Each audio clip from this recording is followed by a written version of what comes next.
Hi everyone, we'll study the daily price action on a new chart today. ये एक बहुत ही simple daily analysis है, right.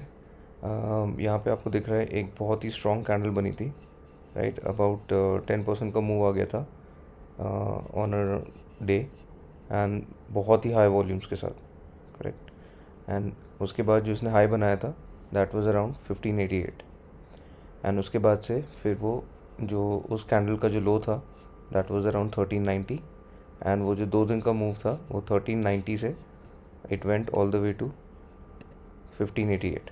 So low to high आप देखोगे तो 2 दिन का मूव था अराउंड 15%, राइट। 13-14% तक का एक मूव था, एंड वहाँ से आप देख रहे हो कि उसके बाद से ये उसी कैंडल के अंदर कंसोलिडेट कर रहा है, राइट।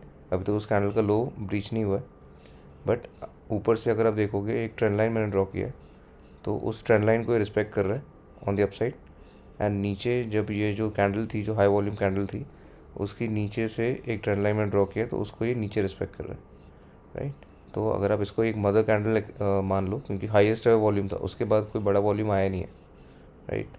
तो बहुत ही सिंपल एनालिसिस है। हमको यहाँ पे क्लियरली दिख रहा है कि ये धीरे धीरे करके स्क्वीज़ हो रहा है प्राइस, एक रेंज के अंदर धीरे धीरे धीरे करके स्क्वीज़ हो रहा है। तो अभी डेफिनेटली एक बड़ा मूव पेंडिंग है, राइट, क्योंकि एक ऑलरेडी ह्यूज वॉल्यूम के साथ किसी ने बाइंग किया था, राइट।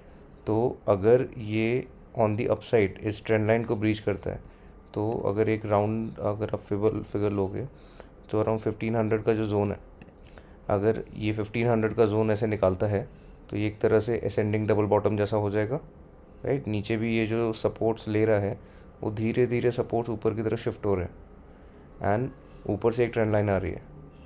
तो अगर ये 1500 का लेवल ये निकालता है तो एटलीस्ट वो जो 1588 का जोन था, एटलीस्ट वहाँ तक एक और अटेम्प्ट तो ये करेगा। वो क्लियर होगा कि नहीं पता नहीं, बट एटलीस्ट वहाँ तक का अटेम्प्ट करेगा। तो 5 to 6% का मूव आपको मिल सकता है अगर ये ट्रेंड लाइन ब्रीच होता है। तो उससे भी ज़्यादा हो सकता है, बट जब तक इस ट्रेंड लाइन को ये ब्रीच नहीं करता तब तक यहाँ पे कोई बुलिश आप स्टांस नहीं ले सकते हो, क्योंकि यहाँ पे बहुत बुलिश मोमेंटम था विच स्टॉप्ड, राइट। नेक्स्ट डे ही वो स्टॉप हो गया था, एंड उसके बाद से इट इज़ कंसोलिडेटिंग। अच्छी बात यह है कि वो धीरे धीरे एक नैरो रेंज में आ रहा है। तो अगर ये ऑन दी अपसाइड 1500 को निकालता है तो डेफिनेटली एक न्यू बुलिश मोमेंटम का बिगनिंग होगा। Thank you so much for watching, please like and subscribe.